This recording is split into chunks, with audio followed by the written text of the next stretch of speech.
ओम शांति। साक्षात्कार के आधार पर बनाए गए 4 चित्रों में से जो ये 30 बाई 40 इंच का झाड़ का चित्र है, ये भी पुराने के पुराने चित्रों में से एक है। त्रिमूर्ति, झाड़, गोला के फोल्डर्स बाबा ने पहले सन 60-61 में तैयार कराए थे, जिस समय सच्ची गीता सार छपाई थी। एडवांस नॉलेज के आधार पर इसमें जड़ों के साथ बीज नीचे की ओर ऐड कर दिए गए। यह है जड़ों को भी जन्म देने वाली बीज रूप आत्मा, जो यज्ञ के आदि में भी थी, राम बाप बीज के साथ, और अब ब्रह्मा की शरीर छोड़ने के बाद फिर दोबारा ब्राह्मण जन्म लेकर लास्ट तो फास्ट जाकर के श्रेष्ठ पुरुषार्थी वही आत्मा बन जाती है। यहाँ हम देखते हैं उल्टे वृक्ष को सीधा करके दिखाया गया। वास्तव में इसकी जड़ ऊपर में और शाखाएं नीचे की ओर। नीचे की ओर दिखाई गई शाखाएं पतनोन्मुखी है। जड़ें अर्थात आधारभूत, और उनकी बीज रूप आत्मा ऊर्ध्वगामी बनने वाली, क्योंकि बीज पहले अपने को खाक में मिलाता है। जो अव्यक्त बाप दादा भी बोलते हैं कि अब देखेंगे राख कौन बनते हैं और कितने बनते हैं, और कोटों में से एक, लाखों में से एक कौन निकलते हैं वो भी देखेंगे। जड़ों से पहले बीज होते हैं। यज्ञ के आज में ये बीज रूप आत्मा पहले पार्ट बजाने वाली थी, जो आज में थी वही अब अंत में एडवांस पार्टी के रूप में फिर से लास्ट तो फास्ट पुरुषार्थी के रूप में प्रत्यक्ष होती। बीज अपने को मिट्टी में मिलाता है, जो गायन है कि दाना खाक में मिलकर गुल गुलजार होता है। बीज अपने को खाक में न मिलाए तो गुलशन अर्थात बगीचा तैयार नहीं हो सकता। यहाँ कल्पवृक्ष के 4 भाग, सतयुग, त्रेता, द्वापर और सबसे ऊपर कलयुग, और 5वां भाग जड़ों और बीजों के साथ संगम युग दिखाया गया है, जहाँ हर धर्म का बीजारोपण होता है, हर धर्म का फाउंडेशन डाला जाता है, जो अभी डाला जा रहा है। हर प्रकार के धर्म का फाउंडेशन पढ़ने के साथ साथ देवी देवता धर्म का फाउंडेशन डालने वाला परमपिता परमात्मा भी इसी संगम युग में प्रजापिता ब्रह्मा के द्वारा पार्ट बजाता है।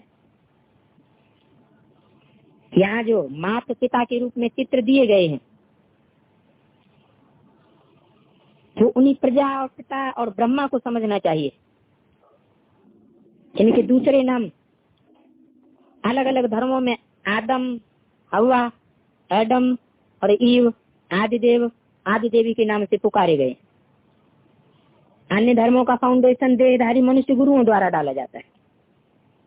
ब्राह्मण भी मनुष्य ही है, इसलिए भारतीय परंपरा में ब्राह्मणों की 9 गोत्र माने गए।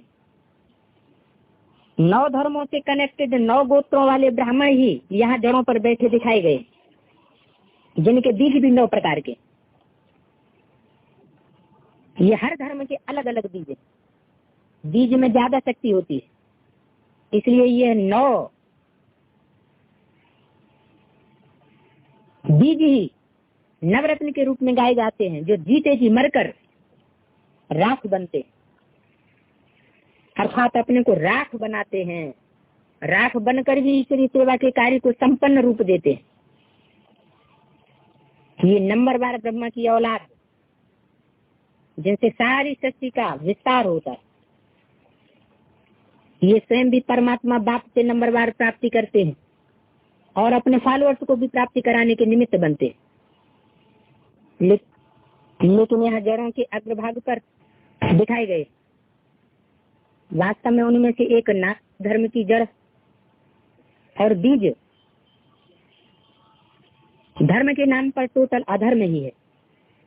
वास्तव में ब्राह्मण तो है ही नहीं, क्योंकि ब्रह्मा बाप से कोई प्राप्ति ही नहीं करता, सिर्फ डिस्ट्रक्शन ही करता है। ईश्वरीय कार्य में रचनात्मक सहयोग देता ही नहीं, इसलिए वह ब्राह्मण की लिस्ट में न होने से नंबरवार तो है नहीं, नवरत्नों में नहीं गिना जा सकता। बाकी वृक्ष के दाईं ओर और बाईं ओर बैठे हुए बाई प्लाट धर्मों के आधार और बीज रूप ब्राह्मण बैठे हुए हैं, और बीच में जो जड़ प्राय लोप दिखाई गई है उस पर माता पिता के रूप में सच्चे वृक्ष के फाउंडर दिखाई गए। वो कोई ब्रह्मा सरस्वती नहीं है, क्योंकि सरस्वती तो ब्रह्मा की बेटी है, इसलिए ब्रह्मा सरस्वती को प्रवृत्ति मार्गी है देवता धर्म का फाउंडेशन डालने वाला युगल मूर्त नहीं कहेंगे। वास्तव में उनकी ब्रह्मा और उनकी बेटी सरस्वती ये कोई युगल रूप नहीं हुआ। यज्ञ के आदि में जो फाउंडेशन डालने वाले थे वो तो अब यज्ञ में प्रायः लोप हो चुके, उन्हीं को अब देवता धर्म के फाउंडर के रूप में प्रवृत्ति मार्गी युगल के रूप में प्रत्यक्ष होना है। अभी वह मूल फाउंडेशन ब्राह्मणों की वृत्ति में प्रायः लोप हो चुकी है, पूरी लोप भी नहीं कह सकते, प्रायः करके मोस्टली लोप है। इसके लिए कलकत्ते में बनियन ट्री का मिसाल दिया जाता है। ये सत्य रूपी जड़ का वृक्ष है जिसकी लकड़ी पानी में पड़ी रहने पर भी सड़ती नहीं। जड़ के उस ऊपर हिस्से में जहाँ नमी नहीं मिल सकती वही भाग सड़ता है, इसलिए नीचे की जड़ का भाग प्रायः लोप कहा जाता है, पूरा लोप नहीं होता, क्योंकि ज्ञान जल की नमी मिलती रहती है। इसलिए प्रवृत्ति मार्गी देवता धर्म का फाउंडेशन पूरा लोप नहीं हो पाता, वरन प्रायः लोप कहा जाता है। जबकि दूसरे धर्मों की जड़ें अर्थात आधारभूत ब्राह्मण प्रत्यक्ष देखने में आते हैं। यहाँ वृक्ष में 10 प्रकार के बीजों,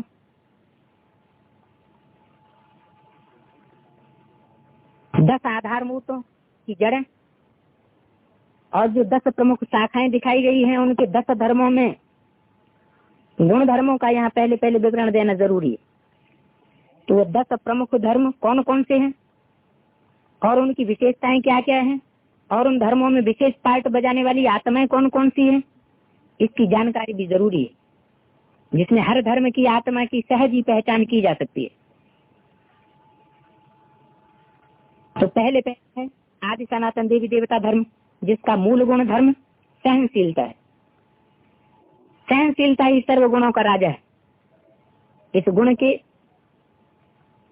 धारण करने वाली आत्माएं हर सेंटर में 1-2 की संख्या में जरूर होनी चाहिए, जिनमें ब्रह्मा जैसी अखूट सहन शक्ति का गुण अवश्य होना चाहिए। अन्य धर्मों की आत्माओं में ऐसी अटूट सहनशीलता देखने में नहीं आवेगी, जैसी देवता धर्म की आत्माओं में देखने में आवेगी। जैसे कहते हैं धरत परिय पर धर्म न छोड़िए, ये उनका सहज निरंतर गुण धर्म होगा, जिसे धारण करने में उन्हें कोई खास पुरुषार्थ यानी मेहनत का अनुभव नहीं होगा। इस सत्य रूपी वृक्ष का दूसरा विशेष धर्म है क्षत्रिय धर्म। इसका विशेष गुण धर्म है सामना करने की शक्ति और समाने की शक्ति, जो भारतीय राजाओं का विशेष धर्म रहा। भारत में क्षत्रिय वर्ण की आत्मा ही प्राय करके राजाएं बनी हैं, जिन्हें वो सामना करने की शक्ति विशेष रूप में देखी जाती रही है।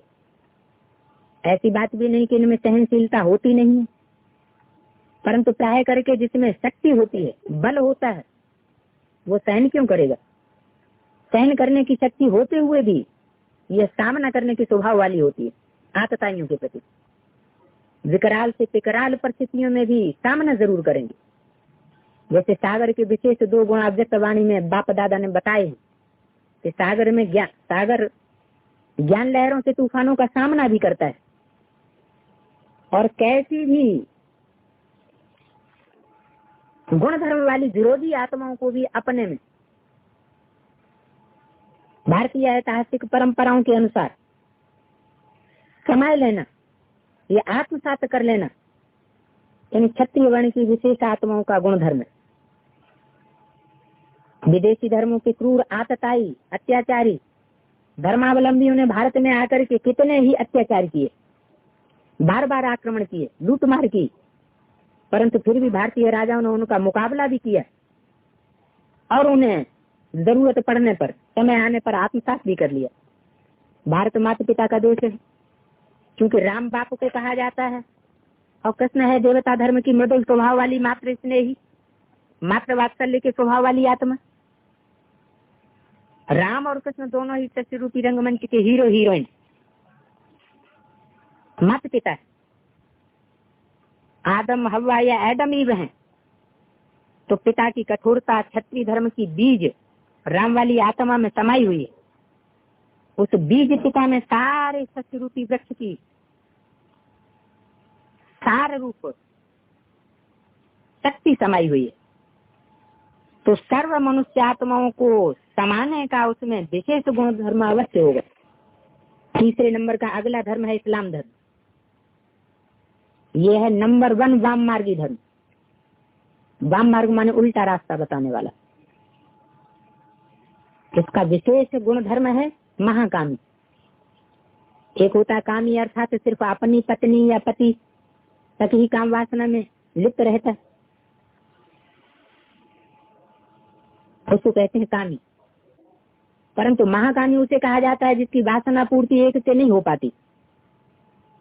महाकामी का उदाहरण कुत्ते से दिया जाता है। कहते हैं ना कामी कुत्ता, तो व्यभिचारी होना इनके जीवन की विशेषता है, जिसके कारण द्वापर से दुनिया की आबादी बड़ी तीव्र गति से बढ़ने लगी।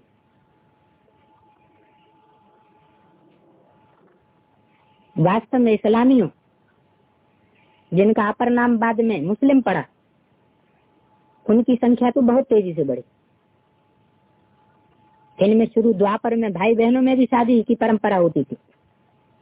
कितने तो विकारी व्यभिचारी थे। व्यभिचार इनके धर्म में नूद है। सिर्फ पुरुष ही नहीं, लेकिन स्त्रियां भी अपने जीवन में अनेक शादियां करती और डाइवोर्स भी देती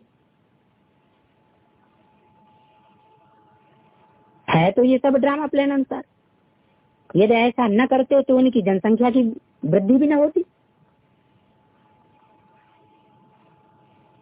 इसके बाद चौथा धर्म है बौद्ध धर्म। महात्मा बुद्ध का विशेष गुण धर्म रहा है हद की अहिंसा। जिस समय बुद्ध भारत में आए, उस समय भारत में हिंसक यज्ञों की परंपरा जोर शोर से चल रही थी। जानवरों को ही नहीं, अपितु मनुष्यों और बच्चों को भी काट काट करके यज्ञ में पकाया जाता था। मांस भून करके प्रसाद समझ करके खाया जाता था। इसे नरमेध यज्ञ कहा जाता था। उस समय महात्मा बुद्ध ने आकर इन हिंसक यज्ञों का प्रतिकार अर्थात विरोध किया। उनको फॉलो करने वाले बौद्ध धर्मावलंबियों ने ये हिंसक परंपरा का त्याग कर लिया। बुद्ध धर्म में पहले प्रवृत्ति मार्ग का विशेष महत्व रहा है। ये ब्रह्मचर्य का विशेष महत्व देने वाले थे।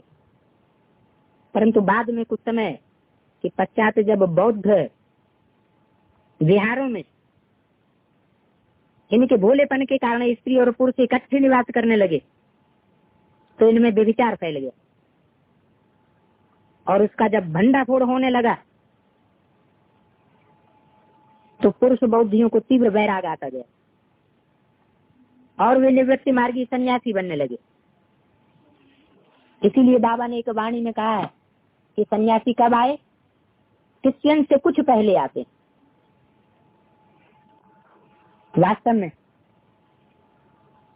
शंकराचार्य से चले हुए सन्यासी तो बाद में आए, लेकिन उनसे भी पहले बौद्ध धर्म की आत्माएं पहले ही सन्यासी बनने लग पड़ी थी। तो हद का घर बार छोड़ने वाला सन्यास और हद की अहिंसा बौद्धियों का विशेष गुण धर्म रहा।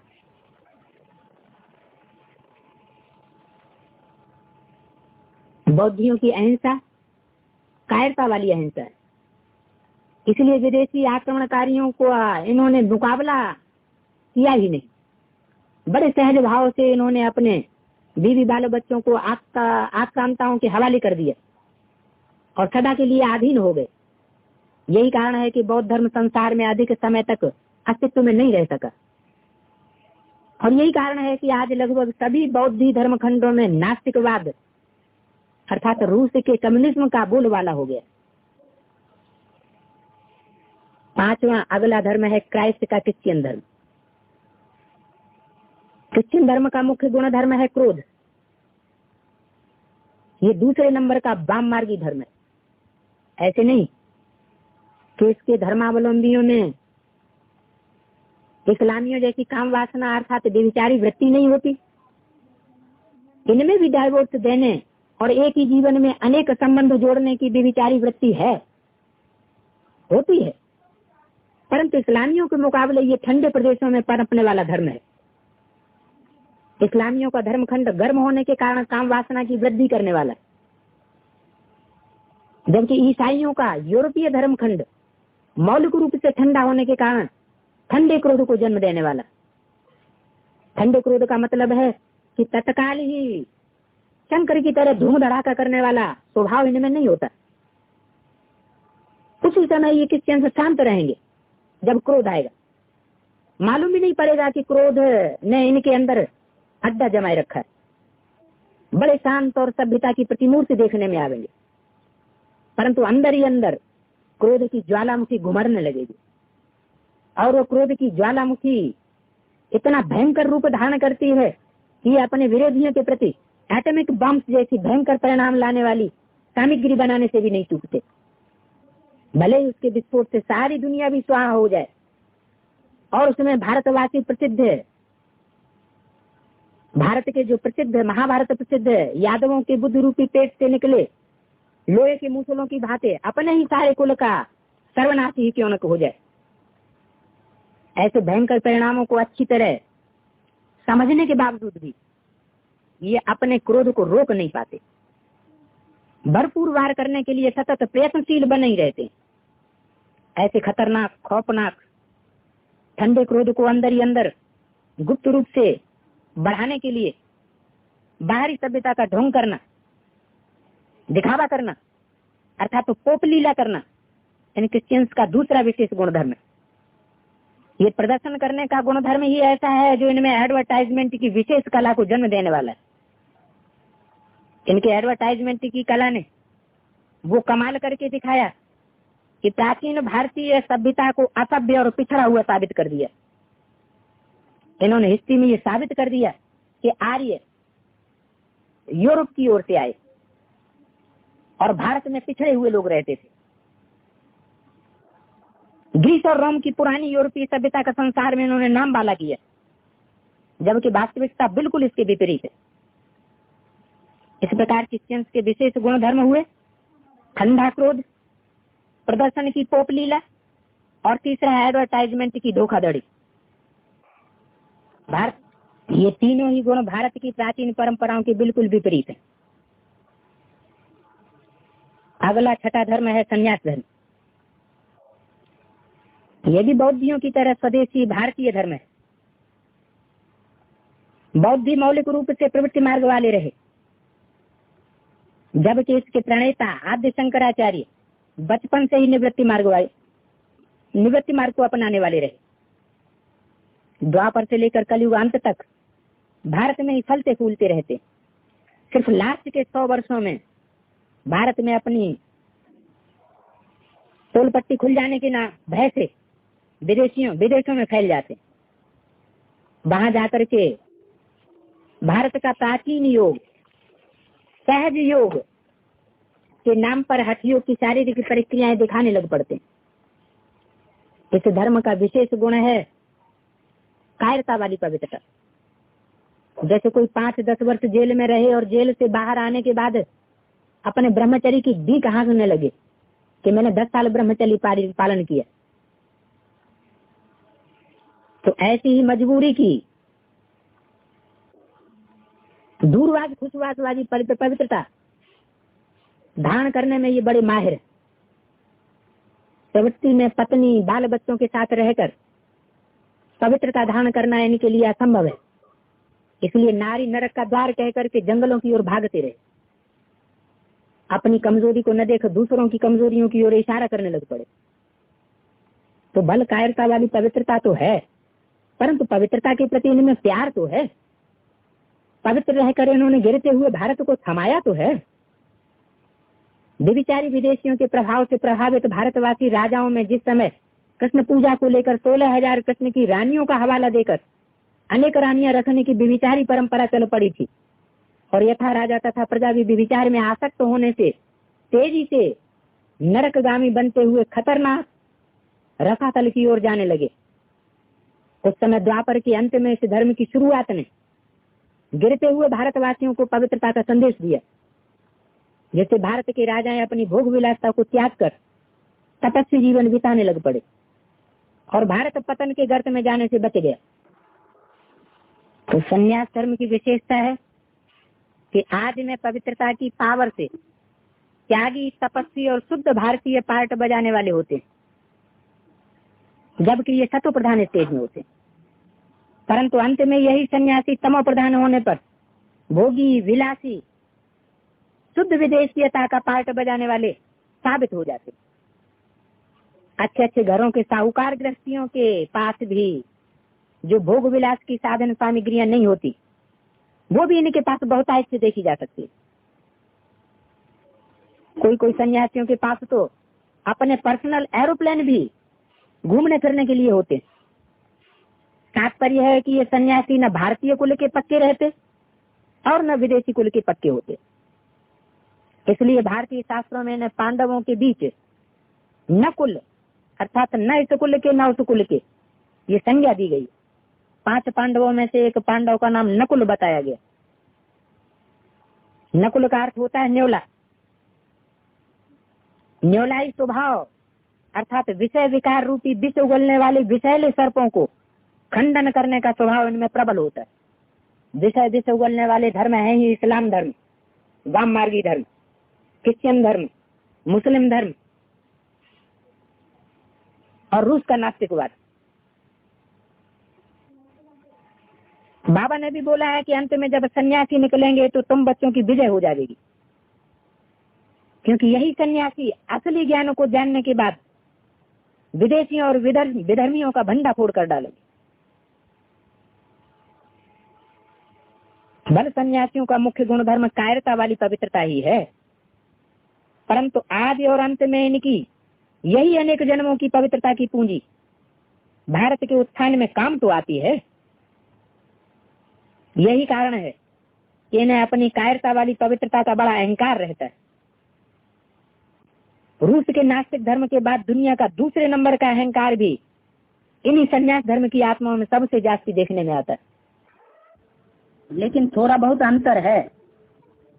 ये कम से कम निराकार परमात्मा को तो मानते हैं, चलो शिवो हम कह देते हैं, लेकिन परमात्मा के गुणों को तो मानते हैं। लेकिन इनमें जो अहंकार है वो इतना ऊपर चढ़ जाता है कि अपने कोई भगवान समझकर बैठ जाते हैं। यही बात बहुत घातक। अगला धर्म है मुस्लिम धर्म। मुस्लिम धर्म मोहम्मद के द्वारा फैला। जब अरबियंस की मूर्ति पूजा की अंधश्रद्धा, अरबियंस अर्थात इस्लामियों की मूर्ति पूजा की अंधश्रद्धा बहुत अति को पहुंच चुकी थी। पहले तो ये मूर्ति पूजक थे, तो इस अंधश्रद्धा का मोहम्मद ने आकर के खंडन कर दिया, और जितने भी इस्लामी थे ज्यादा से ज्यादा मोहम्मद को फॉलो करने लग पड़े, क्योंकि इस्लाम धर्म मनुष्य के द्वारा स्थापित किया हुआ धर्म है।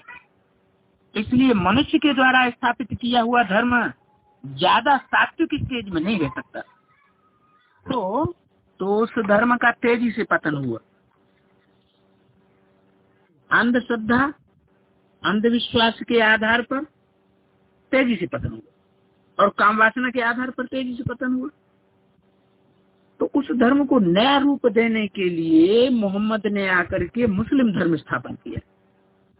ऐसे नहीं कि मुस्लिम धर्म में काम वासना नहीं रही, काम वासना तो दिन दूनी रात चौगुनी बढ़नी ही थी, न कि घटनी थी। तो खून तो वो ही है इस्लामियों वाला। एक बात हुई हिस्ट्री में कि ये जो अरबियंस देश हैं, वहाँ रेगिस्तानी इलाका है, वहाँ कुछ पैदाइश नहीं होती है और अभी भी नहीं होती। अभी 100-200 वर्षों के अंदर अंदर तेल के भंडार निकल पड़े। तो इनके कारण ये बहुत धनवान हो गए, नहीं तो पहले तो बहुत गरीबी हो गई थी। क्योंकि जब तेजी से जनसंख्या बढ़ी तो वहां का रेगिस्तानी इलाका इनको धन संपत्ति नहीं दे सका, और जब ये गरीब होने लगे तो इनकी पूर्ति जो अय्याशी की, ऐशो आराम की जिंदगी बिताने की है, उसमें बाधा आ गई। तो उसकी पूर्ति करने के लिए इनकी नजर खुशहाल भारत देश के ऊपर गई और इन्होंने लाखों की तादाद में इकट्ठे होकर बड़ी बड़ी सेनाएं बनाकर भारत के ऊपर हमला करना शुरू कर दिया। लुटेरों की तरह इन्होंने भारतवर्ष को लूटा, आतताइयों के तरह तंग किया, आगजनी लूटमार की।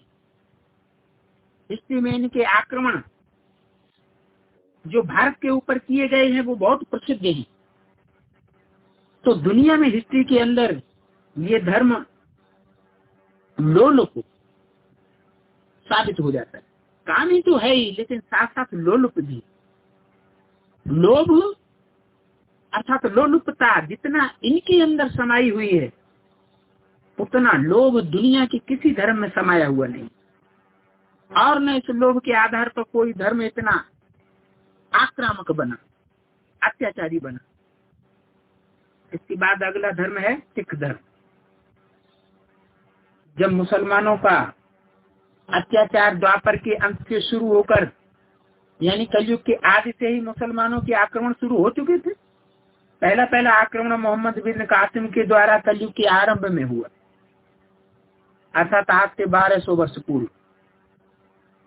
उस समय से लेकर के मध्य कलयुग तक आते आते मुसलमानों का वर्चस्व इतना दुनिया में जास्ती हो गया कि सारे भारत में मुसलमानों का राज्य करीब करीब फैल गया। सिर्फ भारत में ही नहीं, दुनिया में फैलने लगा। और इन लोगों के अत्याचार भी इतने बढ़ गए, खास भारत में, कि जो सीमा से बाहर थे। जबरदस्ती तलवार की नोक से इन्होंने हिंदुओं को मुसलमान बनाया। तो उस अत्याचार का प्रतिकार करने के लिए परम धाम से एक ऐसी आत्मा आई जिसने भारत के उन सोए हुए राजपूतों को जगाया, क्षत्रियों को, और उनको ऐसा ज्ञान दिया कि हट्टे कट्टे राजपूत क्षत्रिय धर्म की आत्माएं, जिनमें थोड़ी अकल कम होती थी, उनको ऐसा ज्ञान दिया कि वो अंग्रेजों और मुसलमानों से आज तक भी टक्कर लेते रहे। उन्होंने जितनी टक्कर ली है विदेशियों से, विदेशी आक्रमणकारियों से, जितने बलिदान सिखों ने दिए हैं उतने हिंदुओं ने भी बलिदान नहीं किए। तो सिख धर्म ने हमेशा भारत का सहयोग किया। ये जितने भारत के सहयोगी रहे, भारतीय परंपराओं, भारतीय सभ्यता के, उतना कोई दूसरा धर्म भारत का सहयोगी नहीं बना। बौद्ध भी सहयोगी रहे, आदि में अहिंसा का पाठ पढ़ाया, लेकिन बाद में इनमें कायरता भरी अहिंसा के कारण कमजोरी आ गई। विदेशी आक्रांताओं ने इनके ऊपर आक्रमण किए तो ये झुक गए, और ये बौद्ध भी उनके सहज रूप में अधीन हो गए। अपने बीवी बाल बच्चों को भी सौंप दिया तो बौद्ध भी अधीन हो गए, इसलिए भारत के सहयोगी नहीं बन सके। बाकी रहे सन्यासी, उन्होंने तो दुनिया को ही छोड़ दिया, गृहस्थ जीवन को ही छोड़ दिया। बिना गृहस्थी जीवन के भला राजा ही कैसे चल सकती थी। तो उनका भी सहयोगी होना न होना बाद में बराबर हो गया। जब तक सतो प्रधान थे तो सन्यासी भारत के सहयोगी बने रहे, लेकिन जब तमो प्रधान बने तो इनका कोई सहयोग नहीं रहा। एक सिख धर्म ही ऐसा है राइट साइड का कि जब से ये धर्म उदय हुआ आज से 5000 वर्ष पहले, तब से लेकर अंत तक ये भारत के सहयोगी बने रहे, रामकृष्ण की परंपराओं के पक्षपाती रहे, भले ही निराकार को मानने वाले रहे, लेकिन साथ में देवी देवताओं की भी उपासना इनमें रही। रामकृष्ण की भी इन्होंने महिमा की है, कभी ग्लानि नहीं की। यही एक ऐसा धर्म है जो बाबा की मुरली में प्रवृत्ति मार्ग का दूसरे नंबर का धर्म बताया गया। पहला नंबर देवी देवता धर्म प्रवृत्ति मार्ग का अव्वल नंबर का रहा, और दूसरे नंबर का धर्म है सिख धर्म। तो नई दुनिया की फाउंडेशन सब धर्मों के मुकाबले यही एक ऐसा धर्म साबित होता है जो देवी देवता सनातन धर्म का फाउंडेशन बनाया जा सकता है। क्योंकि जो देवी देवताएं थे वो तो संघ के रंग में आकर के बिल्कुल ही भ्रष्टाचारी बन गए, क्योंकि पुराना धर्म है, उनको तो इतनी अकल ही नहीं रही, बिल्कुल तमो प्रधान बन जाते। लेकिन सिख धर्म कोई पुराना धर्म नहीं है, ये तो कलयुग के मध्य में आने वाला नया धर्म है, बाद में आता है। तो जो बाद में धर्म उदय होते हैं वो न ज्यादा तमो प्रधान बनते न ज्यादा सतो प्रधान बनते। तो अंत में भी इनमें कम से कम इतनी तो अकल रही कि कमा करके अर्थात मेहनत करके खाना है, अपने धर्म को नहीं छोड़ना है और अपने देश में रहना। उन्होंने हराम की कमाई खाना कभी पसंद नहीं किया। ये आज भी बड़े मेहनत कश हैं। तो ये सिख धर्म जो है वो फाउंडेशन बनाया जाता है। यह है देवी देवता धर्म का सहयोगी धर्म। हालांकि सिख धर्म की आज थोड़ी सी आत्में ऐसी भी हैं जो विदेशियों के प्रभाव से प्रभावित होकर आतंकवादी बन गई। वो तो हर धर्म लास्ट में पहुंच करके कुछ न कुछ तमो प्रधान बनता ही है। तो ये ड्रामा बना हुआ आज भी सिखों का कुछ ऐसा हिस्सा है जो भारत के लिए सबसे ज्यादा सहयोग देने के लिए तैयार रहता है और तैयार रहेगा। इसके बाद अगला धर्म है आर्य समाजी। आर्य समाज का विशेष गुण धर्म है प्रजा के प्रति मोह। जनसंख्या की वृद्धि हो जाए, ज्यादा से ज्यादा लोग हमारे फॉलोअर्स बन जाएं, हमारी नेतागिरी के अंदर ज्यादा से ज्यादा लोग बने रहें, यानी ज्यादा से ज्यादा वोट बनाने की परंपरा इन्हीं आर्य समाजियों में है। इसलिए मुरलियों में इनडायरेक्टली इन आर्य समाजियों को बाबा ने कौरव कहा है। तो भारतीय धर्म, कौरव भी भारतीय थे, लेकिन ये अर्धनास्तिक है। अर्धनास्तिक किस हिसाब से? ये निराकार को तो मानते हैं, यज्ञ परंपराओं की यज्ञ पे क्रिया भी करते हैं, लेकिन साकार देवी देवताओं को नहीं मानते। उनका कहना है इसी दुनिया में स्वर्ग है और इसी दुनिया में नरक। तो आर्य समाजियों का विशेष गुण धर्म है प्रजा के प्रति मोह। कैसे? जब से महर्षि दयानंद आए इस धर्म के स्थापक, तब से उन्होंने एक ऐसा रास्ता भारत के अंदर खोल दिया जिससे दुनिया के कोई भी धर्म की आत्मा हो, कोई भी जाति का व्यक्ति हो, नीच से नीच हो, उनको उन्होंने हिंदू बनाना शुरू कर दिया। ये नहीं देखा कि हम क्वालिटी बनाए रहे हैं या संख्या बढ़ाए रहे। क्वालिटी भले गिर जाए लेकिन तादाद बढ़ जानी चाहिए। बुद्धि में ये बात नहीं आई कि शेर जैसा एक बच्चा पैदा करना ज्यादा श्रेष्ठ है या गीदड़ों जैसे अनेक बच्चे पैदा कर देना ये ज्यादा अच्छा है। तो अंजाम क्या हुआ? भारतवर्ष की देवी देवता सनातन धर्म की जो आत्माएं टाइम टू टाइम दूसरे धर्मों में कन्वर्ट होती रही थी, क्योंकि हिंदू ही दूसरे धर्म में कन्वर्ट हुए, दूसरे धर्म की आत्माएं कभी हिंदू नहीं बनी और न हिंदुओं ने उन्हें अपने में कभी मिक्स किया। तो देवी देवता सनातन धर्म से दूसरे धर्मों में कन्वर्ट जो होते रहे, कोई बाद में आकर के आर्य समाजी बन, मानो उन्होंने फिर हिंदुत्व स्वीकार कर लिया।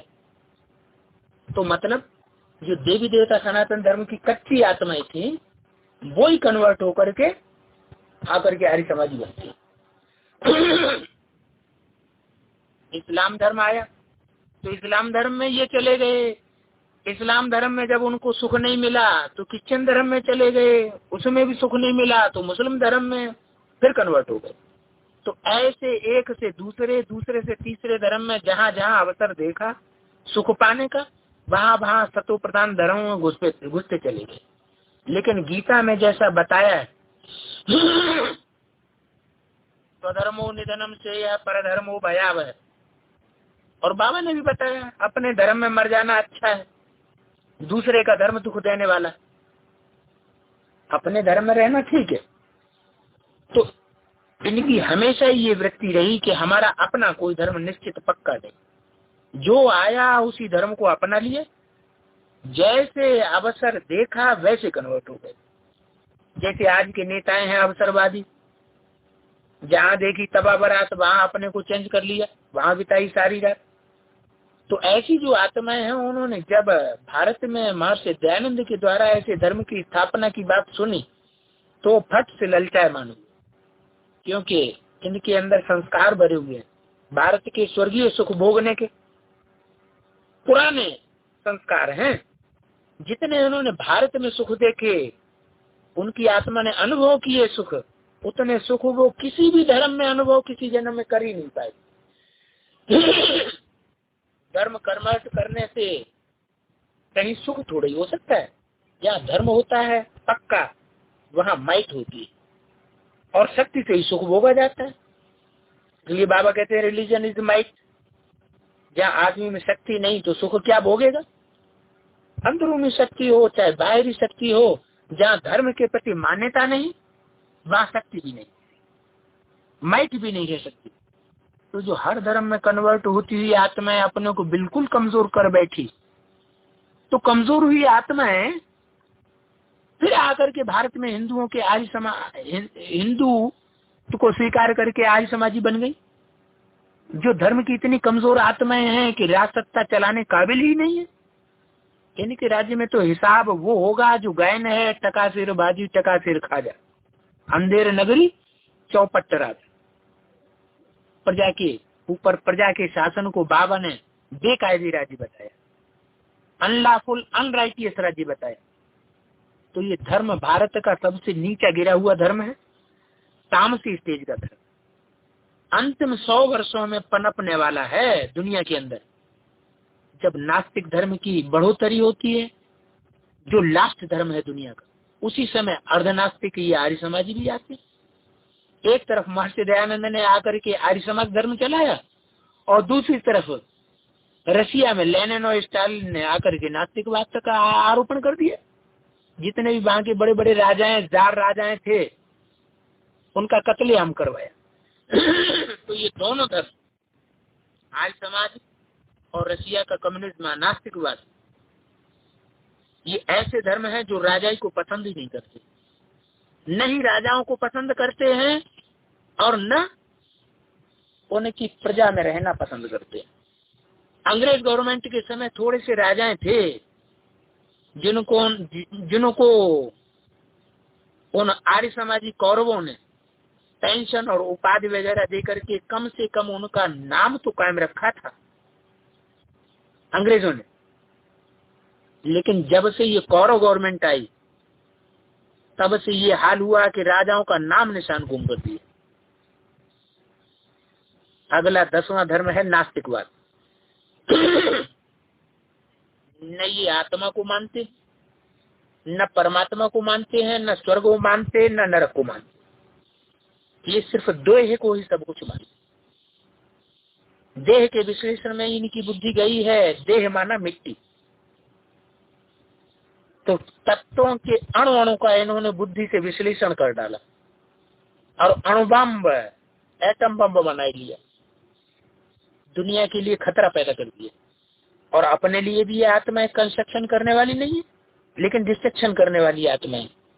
परमात्मा के कार्य में ये सहयोगी नहीं बनती हैं, लेकिन परमात्मा भी चतुर सुजान है। डिस्ट्रक्शन के स्थूल कार्य में ऐसी आत्माओं को ही निमित्त बनाता है। एक तरफ परमात्मा आता है, ज्ञान का बीजारोपण करता है, देवी देवता सनातन धर्म की आत्माओं, भारत में विशेष आत्माओं को निमित्त बनाता है। और दूसरी तरफ रूस में एटॉमिक एनर्जी का निर्माण शुरू हो गया। ये इजाद भी इन्हीं लोगों की है। किसी ने तो इसको बाद में अपनाया, अमेरिका ने। तो ये हुए अहंकारी रशियंस, इन सिद्धांतों के आधार पर कोई भी आत्मा पहचानी जा सकती है जो इन धर्मों में बताई। नीचे वृक्ष में ये ऊपर का हिस्सा जो वृक्ष का अंतिम हिस्सा है वो काट करके नीचे कलम लगाए हुए दिखाया गया है।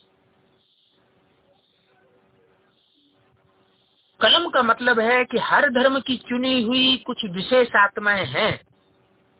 पुराने षष्ठी रूपी वृक्ष में से कुछ आत्माएं चुनी जाती है, वो ब्राह्मण धर्म में आरोपण कर दी जाती है, अर्थात वो ब्राह्मण धर्म में आ जाती है। परमात्मा उनको खींचता है।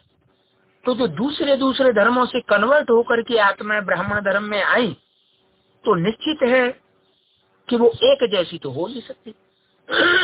तो उनके यहाँ 3 ग्रुप दिखाए गए, 3 मुख्य ग्रुप है। जो 3 ग्रुप यहाँ से मुख्य फैले हैं, जड़ों के भाग में ये 3 ग्रुप हैं।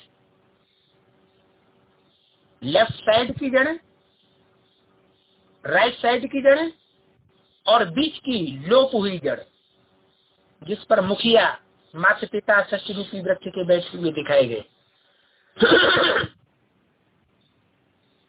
पहला ग्रुप है देवी देवता सनातन धर्म का पक्का, जिनके मुखिया के रूप में माता पिता बैठे हुए हैं षष्ठी वृक्ष के नीचे।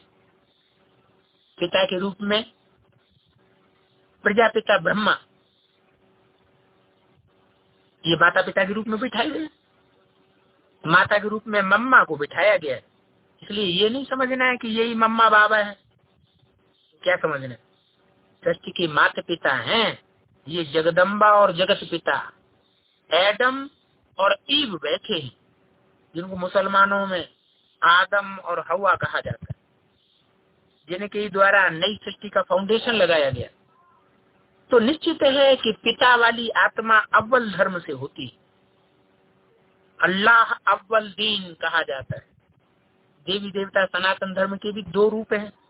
जैसे हर धर्म की 2 मुख्य डालियां हो गई, इस्लाम धर्म के साथ मुस्लिम धर्म जुड़ा हुआ है, क्रिश्चियन धर्म के साथ नास्तिक धर्म रसिया का जुड़ा हुआ है।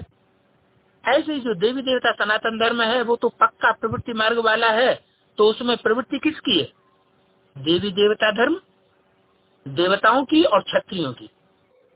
अंतिम धर्म क्षत्रिय धर्म की जो विशेष आत्माएं हैं पार्ट बजाने वाली, उनमें मुख्य है राम वाली आत्मा। वो हो गई प्रजापिता के रूप में पार्ट बजाने वाली। राम बाप को कहा जाता है, ऐसे नहीं कहा राम कृष्ण को कहा जाता है। तो एडम के रूप में पार्ट बजाने वाली राम वाली आत्मा, एडम के रूप में पार्ट बजाने वाली होती है। मृदुल स्वभाव वाले तो देवता ही होते हैं। उनका जो मुखिया है कृष्ण वाली आत्मा, वो हो गई मीठी मृदुल स्वभाव वाली माता के रूप में पार्ट बजाने वाली जगत माता अर्थात जगदम्बा। ये जो देवी देवता सनातन धर्म का मुख्य भाग है बीच वाला, जिन पर ये माता पिता बैठे हैं, ये आदि से लेकर कलयुग अंत तक इसी तरह की आत्माएं हैं। जिनको फॉलो करने वाली जो आत्माएं होती हैं वो अपने धर्म में पक्की रहती है। अपने जीवन में तो कभी भी अपने धर्म को छोड़ने वाली नहीं बनती। इसलिए ये थुर भाग में नीचे से लेकर के ऊपर तक सीधा थुर भाग देवी देवता सनातन धर्म की आत्माओं को दिखाया गया है।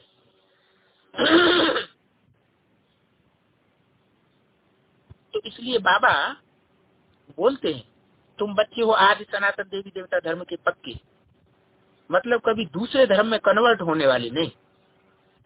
आसपास जो ब्राह्मण बैठे हुए हैं बाई प्लाट जड़ों में, लेफ्ट साइड और राइट साइड में, जड़ों की साइड में बाई प्लाट जड़ें जो दिखाई दे रही हैं, उनमें राइट साइड की जो बाई प्लाट जड़ें हैं वे भारतीय धर्मों की जड़ें,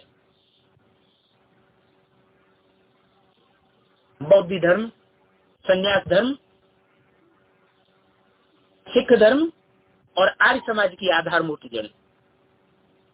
वो जड़ें ऐसी जड़ें हैं जो ऐसा रस लेती हैं जिनसे भारतीय धर्मों का पोषण होता है। नंबर 1, भारतीय धर्म की डालियां जो दिखाई गई हैं राइट साइड में, ऊपर की साइड में, तो उनको रस कहाँ से मिलता है? इन्हीं राइट साइड की जड़ों से रस मिलता है। उन महात्मा बुद्ध, शंकराचार्य, गुरु नानक, महर्षि दयानंद, ये सभी जितने भी धर्म हैं राइट साइड के, वो पवित्रता को विशेष महत्व देने वाले। इसीलिए ये राइटियस धर्म, ये जो राइटियस धर्म कहे जाते हैं, पवित्रता को विशेष महत्व देने वाले, तो इनको रस मिलता है राइट साइड की जड़ों से। और जड़ों को जन्म देने वाले कोई बीज होते हैं। तो जो यज्ञ के आदि में बीज बन करके बीजारोपण जो करने वाले होते हैं, इन जड़ों का, जिनसे ये जड़ें निकलती हैं, तो ये हुआ दूसरा हिस्सा राइट साइड का। और तीसरा हिस्सा है लेफ्ट साइड का, बाई प्लाट जड़ों। जो लेफ्ट साइड की जड़ें हैं वो ऐसी जड़ें हैं, ऐसा फाउंडेशन संगम युग में लगाती है, या ऐसा फाउंडेशन लगाने वाली ब्राह्मण आत्माएं हैं यज्ञ के अंदर, जो दूसरे धर्मों से, लेफ्टिस्ट धर्मों से आई हुई है। लेफ्टिस्ट धर्मों में कन्वर्ट होकर के अनेक जन्म रही हुई है। कोई इस्लाम धर्म में, कोई क्रिश्चियन धर्म में, कोई मुस्लिम धर्म में, कोई रूस के नास्तिकवाद में। तो वो आत्माएं जब ब्राह्मण धर्म में आती है, परमात्मा उनको खींचता है, तो वो अपने गुण धर्मों को सहज नहीं छोड़ पाती। कौन सा गुण धर्म? वो है काम को वृत्ति। काम को वृत्ति को नहीं छोड़ पाती। क्रिश्चियन धर्म वाली क्रोध वृत्ति को नहीं छोड़ पाती, मुस्लिम धर्म वाली लोभ वृत्ति को नहीं छोड़ पाती, और नास्तिक धर्म की आत्माएं अहंकार की वृत्ति को नहीं छोड़ पाती। तो ये तीन ग्रुप हैं, पक्का स्वदेशी और स्वधर्मी, बीच वाला हिस्सा, जो नीचे जड़ भाग से, मुख्य जड़ भाग से लेकर के थुर भाग तक, ऊपर तक गया है। और दूसरा हिस्सा है राइट साइड की जड़ों का और डालियों का, जो स्वदेशी धर्म है लेकिन विधर्मी है। और तीसरा हिस्सा है लेफ्ट साइड की जड़ों का और लेफ्ट साइड की डालियों का, जो पक्के विदेशी हैं और पक्के विधर्मी, विदेशी भी और विधर्मी भी। तो ये तीन ग्रुप हुए। वृक्ष के इन तीन मुख्य हिस्से हैं। एक है थुरु भाग देवी देवता सनातन धर्म का, और दूसरा है राइट साइड का भारतीय धर्मों का। तो ये स्वदेशी धर्म विदेशी नहीं है, लेकिन स्वदेशी धर्म तो है, लेकिन विधर्मी है राइट साइड के। विधर्मी का मतलब विपरीत धर्म वाले, क्योंकि देवी देवता सनातन धर्म का थुर तो ऊपर जा रहा है, लेकिन उन्होंने जो राइट साइड के धर्म है, इन्होंने विपरीत दिशा, देवी देवता सनातन धर्म के विपरीत यानी विरोधी दिशा पकड़ ली है। तो भारतीय। तीसरा जो लेफ्ट साइड वाले हैं, वे विधर्मी के साथ साथ विदेशी भी हैं। राइट साइड वाली आत्माएं विदेशी नहीं है, ये न स्वदेशी है और न स्वधर्मी है। लेफ्ट साइड के विपरीत धर्म वाली है, विपरीत देश वाली है। देवी देवता सनातन धर्म को इनसे जास्ती नुकसान पहुंचा, जितना इन्होंने भारत के देवी देवता सनातन धर्म को नुकसान पहुंचाया, उतना राइट साइड वालों ने नहीं पहुंचाया। तो ये तीन ग्रुप हो गए। जड़ों से ही ये बात साबित हो जाती है। ऊपर के जो विपरीत जो धर्म पिताएं हैं, वो इन जड़ों से ही रस लेने वाली आत्माएं हैं, जो नीचे दिखाई गई। परमात्मा संगम युग में ज्ञान का रस तो दे ही रहा है, लेकिन उस रस को अपने अपने तरीके से मनमत के आधार पर और अपने गुरुओं की मत के आधार पर ये बाई प्लाट जड़ों पर बैठी हुई आत्माएं उनको अपनाने के लिए मजबूर है, चाहे वो राइट साइड की हो या लेफ्ट साइड की हो। परमात्मा की बताई गई धारणा को सीधे सीधे नहीं अपनाएंगे, ये अपने गुरुओं के थ्रू अपनाएंगे। जैसे गुरु इनको डायरेक्शन देंगे, उस डायरेक्शन के आधार पर अपनाएंगे। श्रीमत को डायरेक्ट अपनाने वाले नहीं होंगे। तो इस तरह ये बात क्लियर हो जाती है कि ब्राह्मणों की दुनिया में जब से शिव बाबा आए और आकर के यज्ञ की स्थापना की, उसी समय से स्थापना करने वाली आत्माओं के साथ साथ नंबर वार डिस्ट्रक्शन करने वाली आत्माओं का भी यज्ञ के अंदर प्रवेश होने लग पड़ा। इसलिए अव्यक्तवाणी में बाबा ने बोला था कि यज्ञ कुंड से स्थापना के साथ साथ विनाश ज्वाला भी प्रज्वलित हुई। तो विनाश ज्वाला को प्रज्वलित करने वाले कौन? बाबा ने बताया ब्रह्मा, बाप और ब्राह्मण बच्चे। माँ बाप के बीच में अगर बच्चे दखलंदाजी करने लगे तो उन दखलंदाजी करने वाले बच्चों को विदेशी कहा जाएगा या स्वदेशी? निश्चित रूप से वो विदेशी बच्चे ऐसे यज्ञ में प्रवेश कर गए जिन्होंने माँ बाप के बीच में फ्रिक्शन डलवा दिया। और राम सीता के बीच में फ्रिक्शन कौन डलवाता है? रावण। बाबा ने कहा रावण जब से आते हैं तब से भारत में से लड़ाई शुरू होती है। तो द्वापर युग से रावण आया तो भारतवासी आपस में लड़ गए। ऊपर से आने वाली इस्लाम धर्म की आत्माओं ने जिन आधारभूत जड़ों में प्रवेश किया तो उनकी दृष्टिवृत्ति को व्यभिचारी बनाई दिया। ये आधार मूर्त में जो ब्राह्मण बैठे हुए दिखाए गए हैं जड़ों की साइड में, लेफ्ट और राइट साइड में, बाइप्लाट जड़ों में, ये वो आत्माएं हैं जो सतयुग में जाकर के नंबरवार कम कलाओं वाले नारायण बनते, क्योंकि ये पूरी पढ़ाई नहीं पढ़ते। लास्ट वाले नारायण बनते हैं जिनका भारत में कोई गायन नहीं। सेकंड नारायण से लेकर 8th नारायण तक सिर्फ सप्तऋषियों के रूप में गायन है, लेकिन नारायण के रूप में इनके मंदिर और पूजा नहीं होती। न मंदिर बनते हैं न पूजा होती। तो इन्हीं नारायणी वाली आत्माओं में जो ऊपर से आने वाले धर्म पिताएं हैं द्वापर युग से टाइम टू टाइम वो प्रवेश करते हैं और उनमें प्रवेश करके जैसे इब्राहिम की आत्मा ने सतयुग के सेकंड नारायण में प्रवेश किया और उसकी दृष्टिवृत्ति को व्यभिचारी बनाई दिया। सिर्फ उन्हीं को नहीं, उनके धर्म पिताओं के पीछे पीछे और भी आत्माएं परम धाम से आती हैं इस्लाम धर्म की। जो सेकंड नारायण सतयुग का बनता है उसकी प्रजा में भी प्रवेश करती हैं नंबरवार। तो दृष्टिवृत्ति को व्यभिचारी बनाने वालों का जिन जिन धर्मों ने सहयोग दिया वो हुए आर्य समाजी और नास्तिक वगैरह। तो वो सहयोग देने वाले और सहयोग लेने वाले आधार मूर्ति इस्लाम धर्म की विशेष आत्माएं और उनके फॉलोअर्स, उनकी दृष्टिवृत्ति का जब करप्शन ब्राह्मण धर्म की जो पक्की आत्माएं हैं, जो देवता धर्म और क्षत्रिय धर्म की जो पक्की थी, द्वापर के आदि में उन्होंने करप्शन स्वीकार नहीं किया और वो क्षत्रिय धर्म की आत्माएं, देवता धर्म की आत्माएं उनसे भिड़ गई और उनको खदेड़ करके अरब देशों तक भगाई दी। अरब में जाकर के वो एकदम स्वतंत्र हो गए और ही व्यभिचार करने लगे।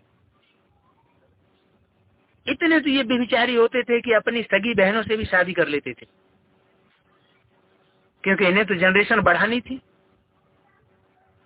यज्ञ के अंदर किसी भी प्रकार के विघ्न आते हैं तो उसका मूल कारण अपवित्रता है।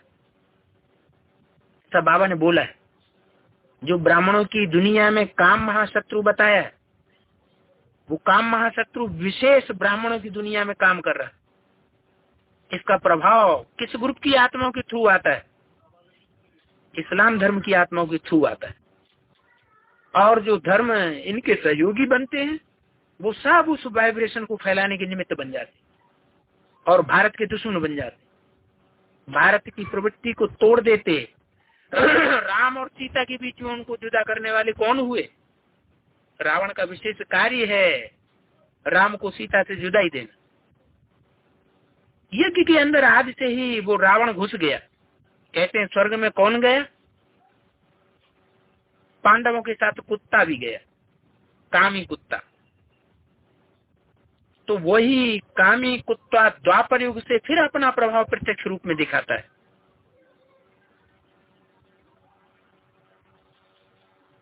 कहते हैं शंकर ने कामदेव को भस्म कर दिया। तो भस्म हुआ कामदेव सतयुग में तो अपना कार्य नहीं करता, स्वर्ग में तो अपना कार्य नहीं करता, मर्ज होकर रहता है, लेकिन द्वापर युग से फिर मर्ज हो जाता।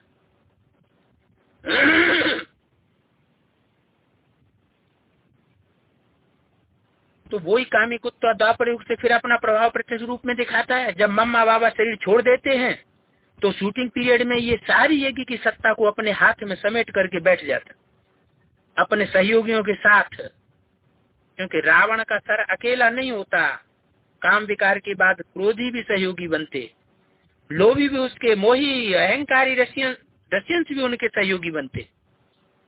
तो यज्ञ के अंदर पतन होता है, वो इन देहधारी धर्मगुरुओं के द्वारा सबसे जास्ती पतन होता है। ऐसे नहीं कि राइट साइड की जड़ें वो भारत की सहयोगी धर्म वाली है, नहीं, वो भी विपरीत आचरण करने लग पड़ती है। इसका कारण है कि भारतीय जो धर्म है वो इस्लाम धर्म के मुकाबले बौद्ध धर्म कमजोर है, क्योंकि बाद में आने वाला है। क्रिश्चियन धर्म के मुकाबले संन्यास धर्म कमजोर है, क्योंकि बाद में आने वाला है। इसलिए वृक्ष में संन्यास धर्म की जड़ मोटी दिखाई गई है। इसका आधार तो है पवित्रता। कलयुग के अंत में संसार में क्रिश्चियंस का जब अंतिम 200 वर्षों में बहुत फैलाव हो जाता है, तो ये सन्यासी विदेशों में जाकर के इन विदेशियों के क्रिश्चियंस के अधीन हो जाते, विदेशी संस्कृति को पूरा ही अपने जीवन में ढाल लेते और बहुत ही व्यभिचारी बन जाते। जितने ये भारतीय परंपरा को अपनाने वाले होते थे सतो प्रधान पीरियड में, उतने ही अपने तामसी बनने पर दूसरे धर्म वालों से कहीं ज्यादा पवित्र हो जाते। सिर्फ एक रजनीश की बात थोड़ा ही है, सभी सन्यासियों का ये हाल है। नहीं तो जंगलों में ये पहले रहते थे, शहरों में उनको घुसने की दरकार भी नहीं थी। ये विदेशी धर्म नहीं है, लेकिन फिर भी विपरीत आचरण करने वाले हैं। शास्त्रों में दिखाया है दानव देवताओं के मुकाबले हमेशा पावरफुल रहे। अगर भगवान उनका सहयोगी न बने तो देवताएं कभी दैत्यों से जीत नहीं सकते थे, हमेशा अधीन ही पड़े रहते। तो ये राइट साइड के जितने भी धर्म हैं वो बड़ी आसानी से अधीन हो जाते, लेफ्ट साइड के विदेशी धर्मों के अधीन हो जाते। एक सिख धर्म जो प्रवृत्ति मार्ग का धर्म है, भारतीय धर्म अंत तक प्रवृत्ति को मानने वाला है, एक नारी सदा ब्रह्मचारी, ये गायन सिखों में और प्रैक्टिकल जीवन में भी देखा जा रहा है। तो राइट साइड के सिख धर्म को छोड़कर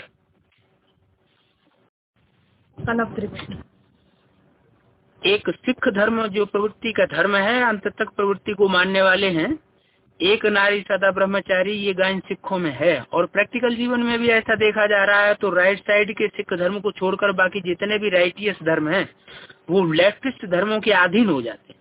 बौद्धियों में तो कायरता वाली अहिंसा है। जब विदेशियों के आक्रमण हुए, इन्होंने फट से अपने हाथ उठाई दिए, अपने शस्त्र छोड़ दिए, बीवी बच्चों को भले कोई उठाए ले जाए, तो भी इन्हें अहिंसा परमो धर्म इस बात का नारा लगाना। तो ऐसा नारा लगाया और अधीन हो गए, दास दासी बन गए। तो भारत के ये दुश्मन हुए या दोस्त हुए? ये भी दुश्मन हो गए। सन्यासी की बात अभी बताई, ये आरंभ में तो सतो प्रधान होते हैं, लेकिन बाद में ये बड़ी तेजी से नीचे गिरते हैं। और जितने भी भारतीय कुल की परंपराओं को, त्याग और तपस्या को पहले ये अपने जीवन में सतो प्रधान काल में अपनाने वाले होते थे, उतने ही ये ज्यादा तामसी बनने पर संग्रह करने वाले बन जाते। जितने गृहस्थियों के पास वैभव नहीं होंगे उससे कहीं अनेक गुने, बल्कि 1000 गुने वैभव इनके पास इकट्ठे हो जाते हैं। भारत के कोई ऐसे गृहस्थी कोई ही ऐसे गृहस्थी होंगे जिनके पास अपने हवाई जहाज हो, लेकिन इन भारत के सन्यासियों में ऐसे भी हैं जो विदेशों में जाकर के इतने धनवान बन जाते हैं कि उनके अपने हवाई जहाज, हेलीकॉप्टर्स भी होते हैं। तो इतने संग्रही बन जाते हैं। जितने ये तपस्वी थे उतने भोगी बन जाते हैं। गृहस्थियों की भोग वासना को तो फिर भी पकड़ा जा सकता है, लेकिन ये तो इतने चालाक होते हैं कि भोगी भी बनते हैं और पकड़ में भी नहीं आते। तो ये है भारत के दुश्मन, इसलिए ये बेधर्मी है। आर्य समाजी तो धर्म को मानते ही नहीं है, धर्म को ही नहीं मानते, अर्थात किसी धारणा को ही नहीं मानते। एक धर्म से दूसरे, दूसरे से तीसरे धर्म में कन्वर्ट होते रहते हैं। तो इनकी जो नीति है भारत में आज भी कौरव कांग्रेसी गवर्नमेंट की या इनके फॉलोअर्स की जो नीति है, धर्मनिरपेक्ष राज्य हमें चाहिए, हमें किसी धर्म की अपेक्षा नहीं, हमें ऐसा राज्य चाहिए जिसे किसी धर्म को हम नहीं मानते। तो धर्म क्या चीज होती है? दूसरे राज्य का, इससे राज्य का कोई उनका कनेक्शन नहीं। तुम धर्म की बातें अपनी अलग करो, तुम्हारा राज्य सत्ता से मतलब नहीं। धर्म को जब राजनीति से अलग कर दिया जाता है तो न धर्म में ताकत रहती है न राजनीति में ताकत रहती है। अंग्रेजों से तो हिंदुओं ने अर्थात हिंदुस्तान ने छुटकारा पा लिया। गांधी जी ने क्या किया? अंग्रेजों से तो मुक्ति दिलाई, लेकिन इन कौरव कांग्रेसियों के पंजों में हमको अच्छी तरह फंसा दिया। नाम रख दिया कौरव, कौ माने कौआ, रव माने शोरगुल। कौओं की तरह शोरगुल बहुत करते हैं।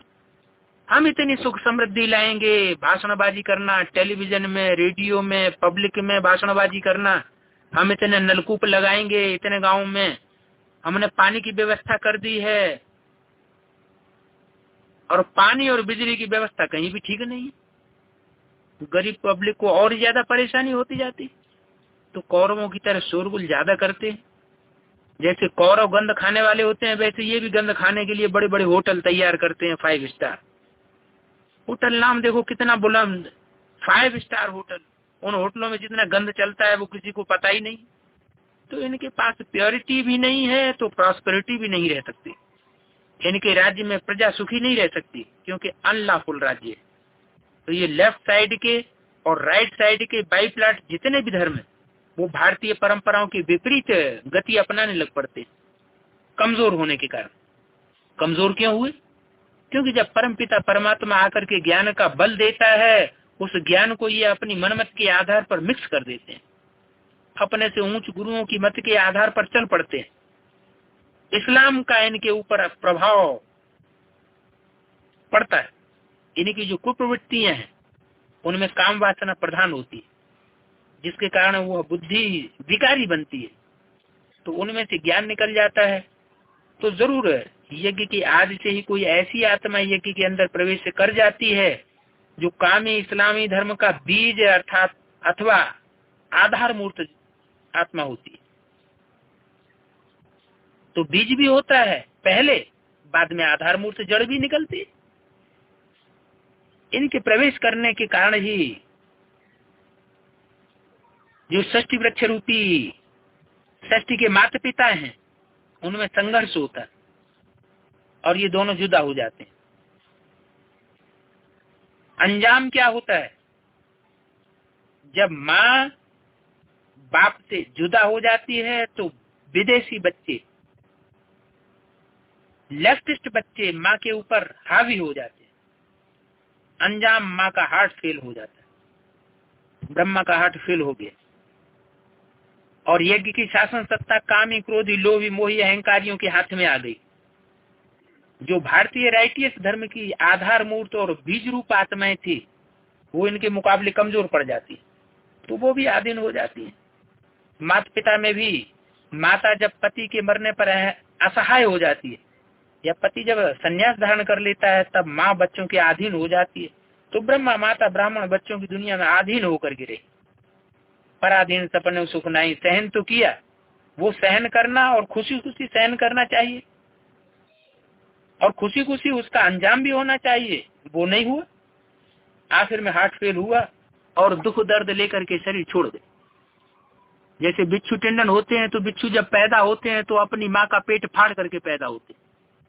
तो ऐसे ही इस धर्म में जो आधार मूर्त और बीज रूपी यज्ञ के अंदर घुसे हुए ब्राह्मण धर्म में, तो वो बिच्छुनी की तरह लंबे डंक वाले हैं। जहाँ देखते हैं ये कोमल स्वभाव का है, हमारे प्रभाव में आ जाएगा तो उसको डंक जरूर मारेंगे और अपना काम बनाएंगे, स्वार्थ का पोषण करेंगे, लेकिन दूसरी आत्माओं को दुख वे जरूर देंगे।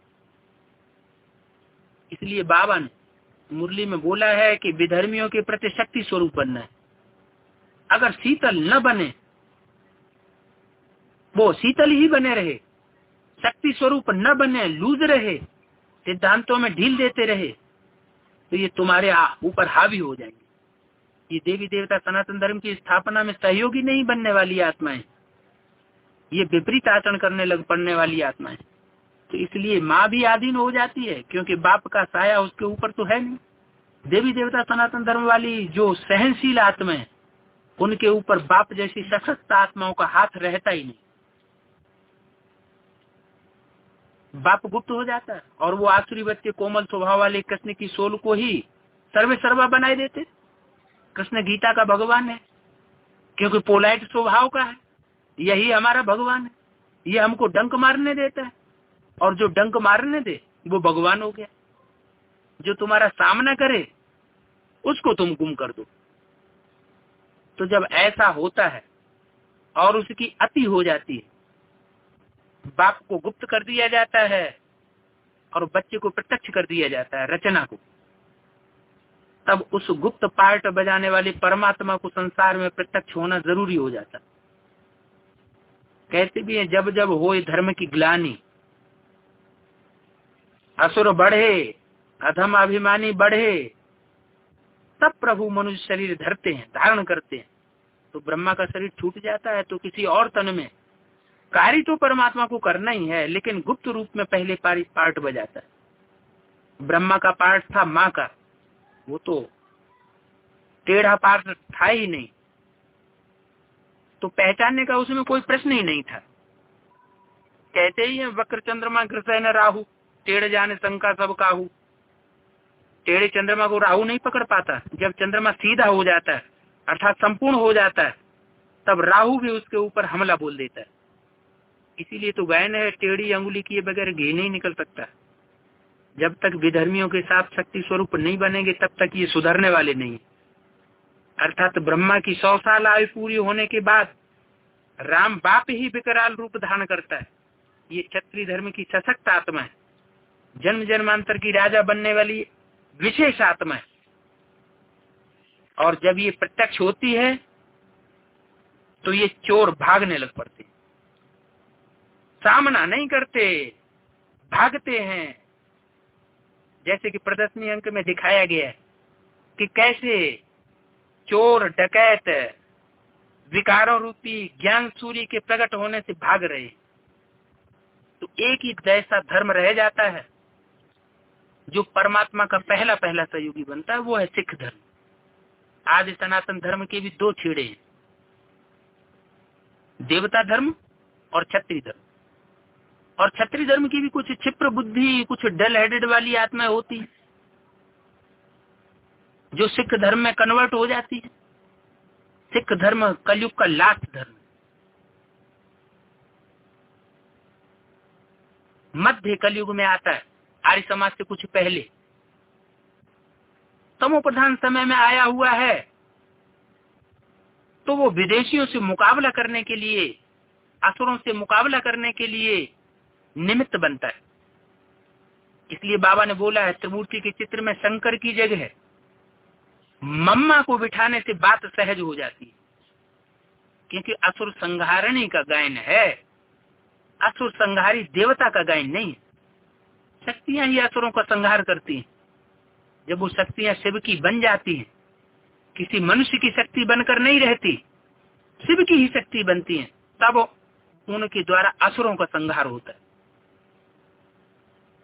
तो ऐसी ही कोई शक्ति है जो सिख धर्म से आधार बनती है, देवी देवता सनातन धर्म का फाउंडेशन लगाने के लिए, और संसार में जगदम्बा बनकर प्रत्यक्ष होती है। सिख धर्म की जो विशेष आत्मा है, जिसको फाउंडर बनाया जाता है, वो माता के रूप में तैयार होती है। ब्रह्मा की जो विशेष आत्मा है, शरीर छोड़ने के बाद पहले तो वो गुप्त रूप में पार्ट बजाती है, लेकिन प्रत्यक्षता तब होती है जब जो जगदम्बा का पार्ट प्रत्यक्ष रूप में बजाने वाली आत्मा संपन्न बन जाती। ब्रह्मा सो विष्णु, यज्ञ के आदि में कोई एक माता नहीं थी जो यज्ञ को कंट्रोल करने वाली थी।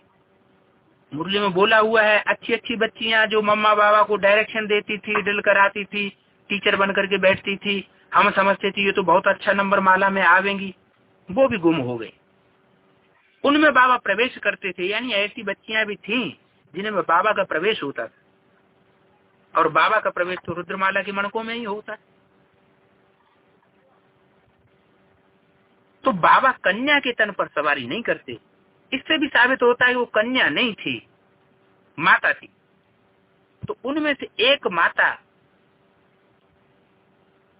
उसके लिए अव्यक्तवाणी में बोला हुआ भारत माता शिव शक्ति अवतार, ये अंतिम नारा है, शुरू का नहीं है। तो सन 76 में जो बाप की प्रत्यक्षता का वर्ष मनाया गया और विदेशियों ने बाप को पहचाना ब्राह्मणों की दुनिया में और प्रत्यक्ष किया, क्योंकि विदेशी ही तो बाप को प्रत्यक्ष करते हैं।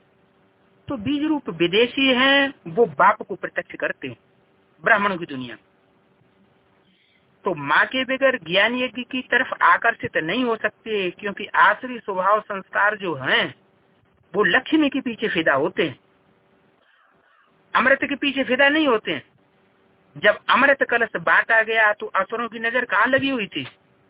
मोहिनी रूप के ऊपर, और अमृत पीना भूल गए, उसके चंबे में आ गए, मोहिनी रूप के चंबे, और जो पाना था वो नहीं पा सके। तो वो बातें सब हैं कहाँ की? ये सब ब्राह्मणों की संगमी की दुनिया की ही बातें हैं। कोई तो है कुखवंशावली और कोई है मुखवंशावली। कोई तो ऐसे हैं जो ब्रह्मा के मुख से ज्ञान सुन करके अपने जीवन को चेंज करने लग पड़ते हैं, और कोई ऐसे हैं जो ज्ञान मुख से सुने हुए के प्रति आकर्षित नहीं होते, लेकिन उसकी देह के प्रति, गोद के प्रति आकर्षित होते। चाहे तो वो ब्रह्मा की चिकनी चुपड़ी देह हो अथवा ब्रह्मा कुमार कुमारियों की चिकनी चुपड़ी देह हो, देह अभिमानी होते। वो आकर्षित देह के प्रति होते, ज्ञान के प्रति उनका लगाव नहीं होता।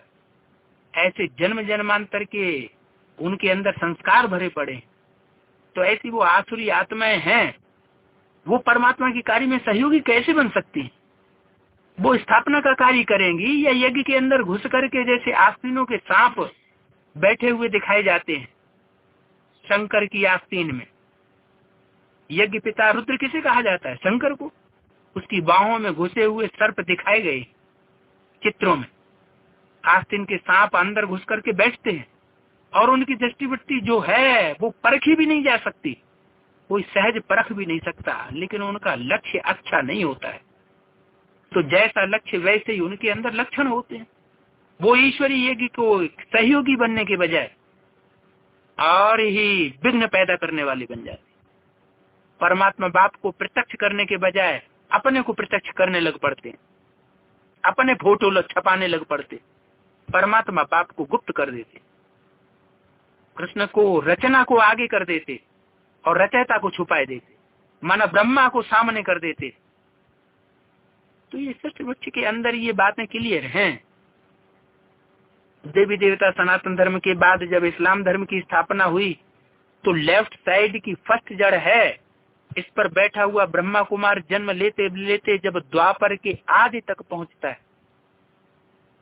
तो उसमें इब्राहिम की सोल प्रवेश करती है और उसकी दृष्टिवृत्ति का करप्शन होता है इस्लाम धर्म के हेड के प्रवेश करने के कारण। तो वो उसे करप्ट कर देता है और उसके जितने भी फॉलोअर्स होते हैं, सत्युग की जितनी भी प्रजा होती है, उसके पीछे चले जाते हैं। उसके साथ जितने भी ब्राह्मण वत्स बाईप्लाट जड़ों पर बैठे वो सब सत्युग के नारायण बनने की योग्यता रखने वाले तो हैं। ये कम कलाओं के नारायण बनते हैं। ये आत्माएं कम जन्म लेने वाली आत्माएं और कम कलाओं वाली भी बनती हैं, भले नारायण का पद इन्हें मिलता है। तो इनकी प्रजा भी यथा राजा तथा प्रजा। इसलिए भारतवर्ष में 8 नारायणों की पूजा नहीं होती। लक्ष्मी नारायण और बिरला मंदिर आदि में भी 2 प्रकार के नारायणों की मूर्तियां पूजी जाती हैं। उनकी मूर्तियां बनी हुई हैं जिनको नर नारायण व लक्ष्मी नारायण का मंदिर कहा जाता है। नर नारायण की मूर्ति विष्णु की मूर्ति का मंदिर है जो बाजू में बनी हुई कोठरी में बिठाया जाता है, लक्ष्मी नारायण के बाजू में। इन मंदिरों में एक तरफ विष्णु की मूर्ति है, देखने में आती है, जिसे नर नारायण कहा जाता है, और दूसरी तरफ सत्युगी नारायण। तो ये दो मूर्तियां नारायणों की पूजनीय है, महिमावंत है। बाकी जितने भी सतयुगी नारायण हैं बाद वाले, वो महिमा वाले नहीं है, न उनकी पूजा होती है, न उनके मंदिर बनते हैं, न मूर्तियां बनती, क्योंकि ये गिरती कला वाले हैं। खुद भी गिरती कला में जाते हैं और दूसरों को भी गिरती कला में ले जाते हैं। खुद भी पढ़ाई नहीं पढ़ते और अपने फॉलोअर्स को भी पढ़ाई पूरी परमात्मा की पढ़ने नहीं देते। अकेला इब्राहिम परमधाम से थोड़ा ही उतरता है। इब्राहिम के साथ साथ उसके और फॉलोअर्स और आत्माएं भी उतरती है।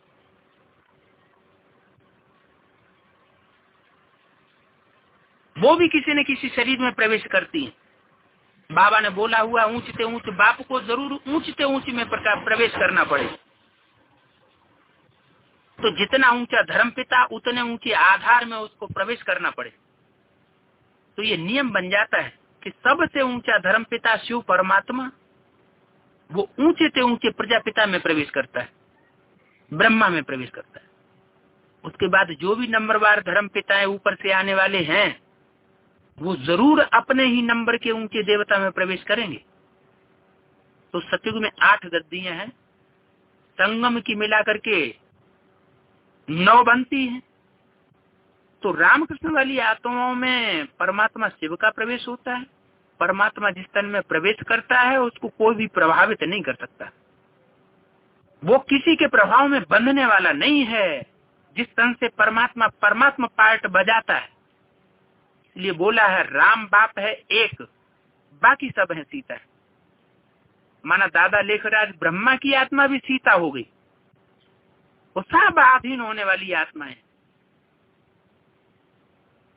क्योंकि ब्रह्मा की सोल भी बच्चों के अधीन हो जाती है। इब्राहिम सेकंड धर्म पिता, सेकंड नारायण में प्रवेश करता है। महात्मा बुद्ध सतयुग के थर्ड नारायण में प्रवेश करते।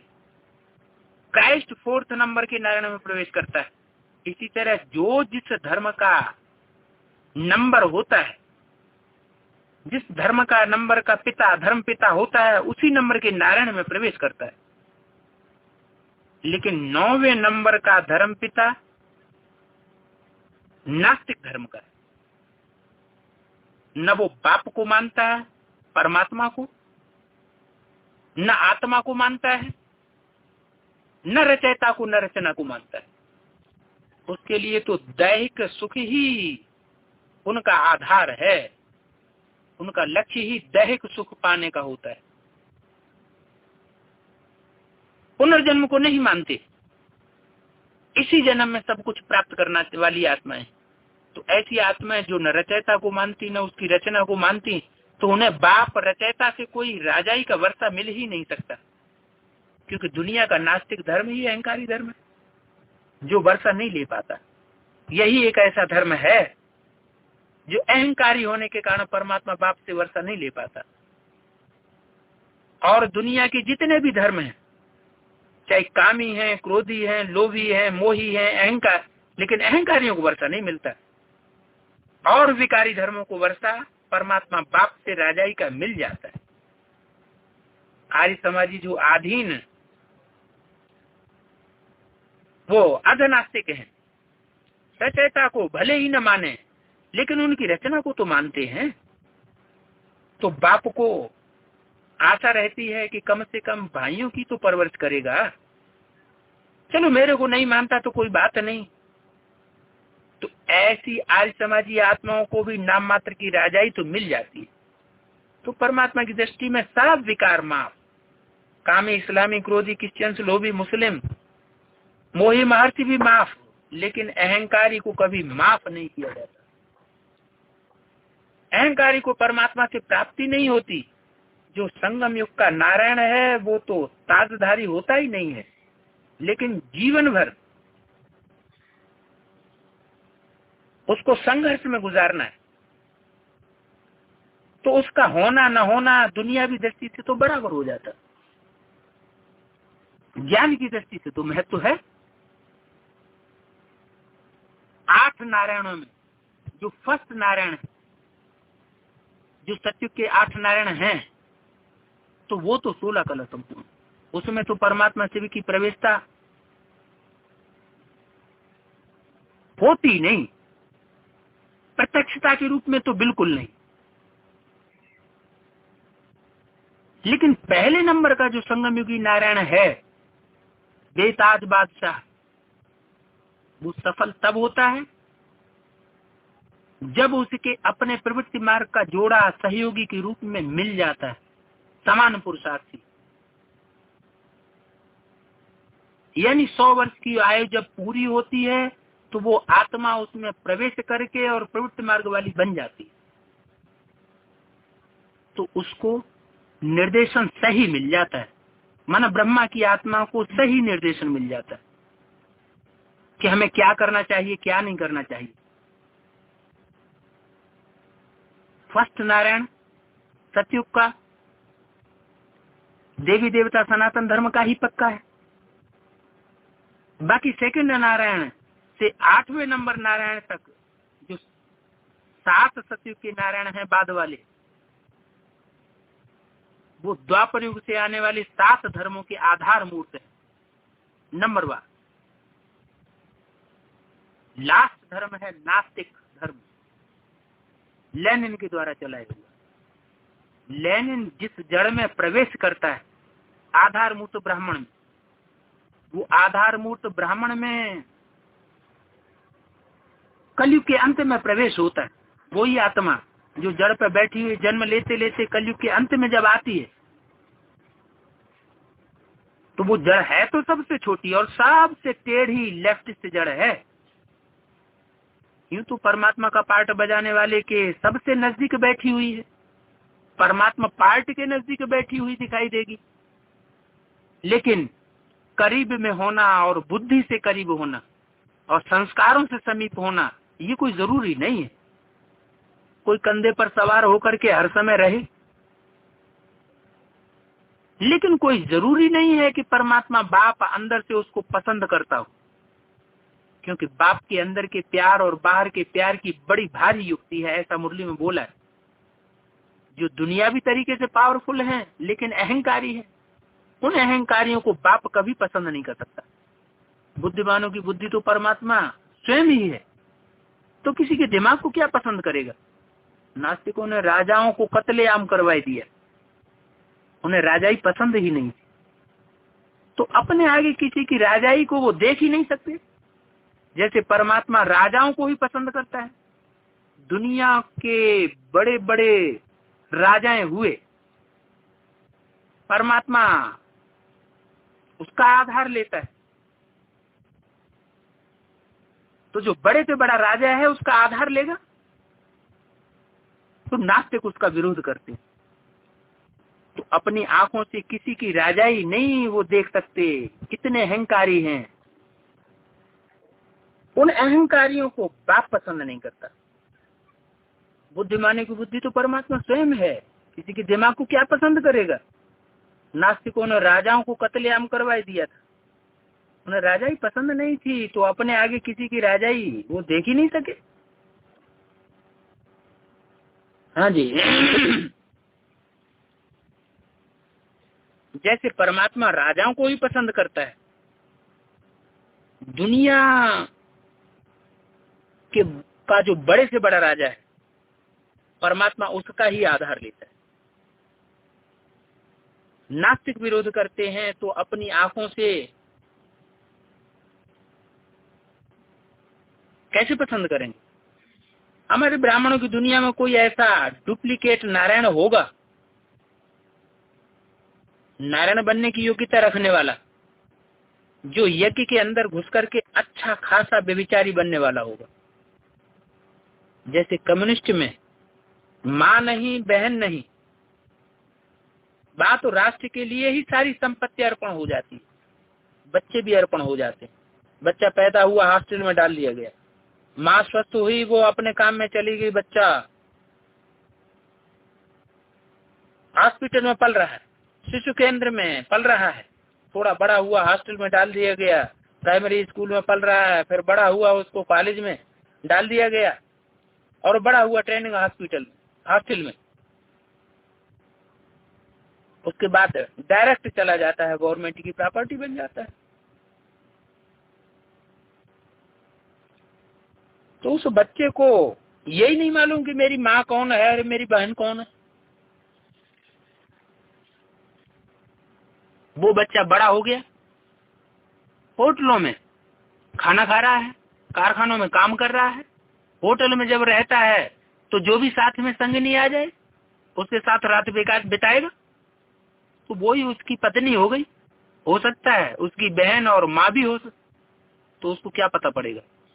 तो जानवरों की जिंदगी हो गई ना, ये खून खराबा हुआ ना, तो ये दुनिया का सबसे जास्ती भ्रष्ट धर्म हुआ। पवित्रता का तो इनमें नाम निशान नहीं।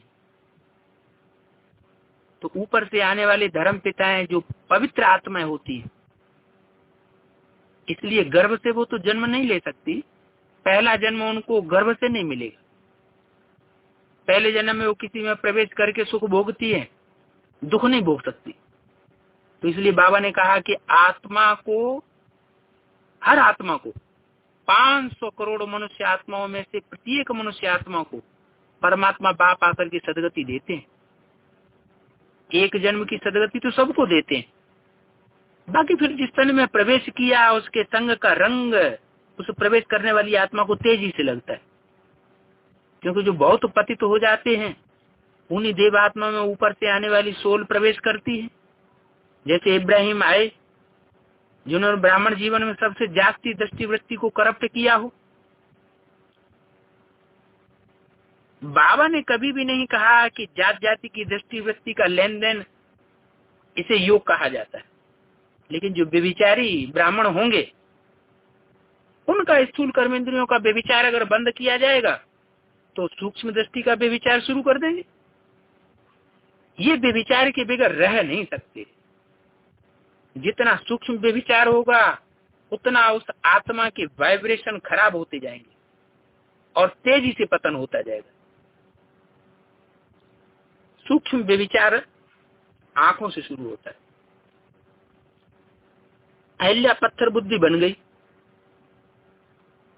कौन अहिल्या? गौतम ऋषि की पत्नी। शास्त्रों में गायन है।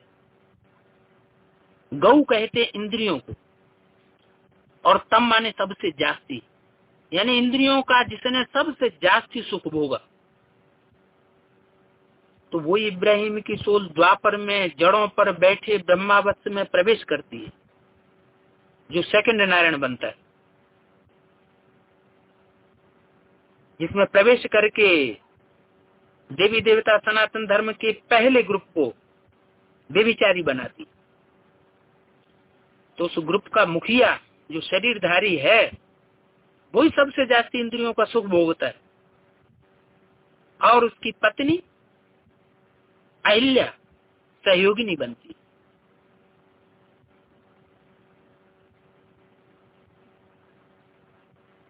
सेकंड नारायण हो गया गौतम। इन 7 नारायणों का ही नंबरवार सप्तऋषियों के रूप में गायन होता है शास्त्रों में। उनमें गौतम ऋषि की पत्नी अहिल्या पत्थर बुद्धि इसलिए बन गई क्योंकि विकारियों को यज्ञ में ले आई। विकारियों से संबंध जोड़कर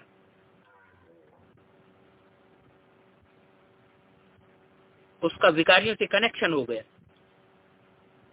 नहीं तो यज्ञ में बाप के सामने विकारियों को लाने की क्या मतलब।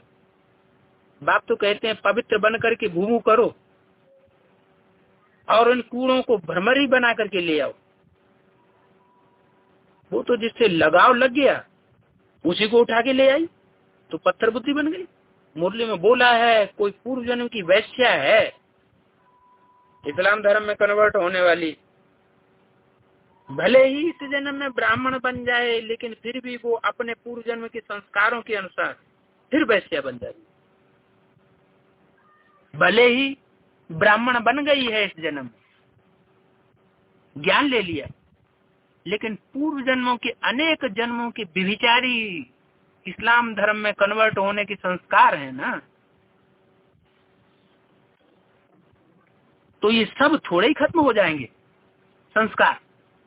देवी देवता सनातन धर्म का जो थुर है वो तो सबसे जास्ती सुधरे हुए रहे, लेकिन लेफ्ट साइड के उनसे कम सुधरे हुए होंगे।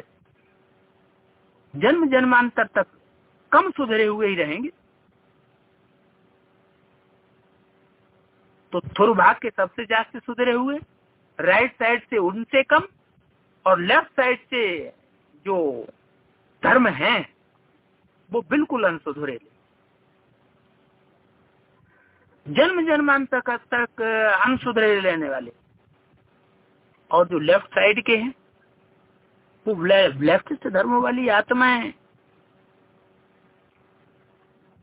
जिन विदेशी और विपरीत धर्मों में कन्वर्ट होकर के रही हैं, वो सबसे जास्ती बिगड़ गई।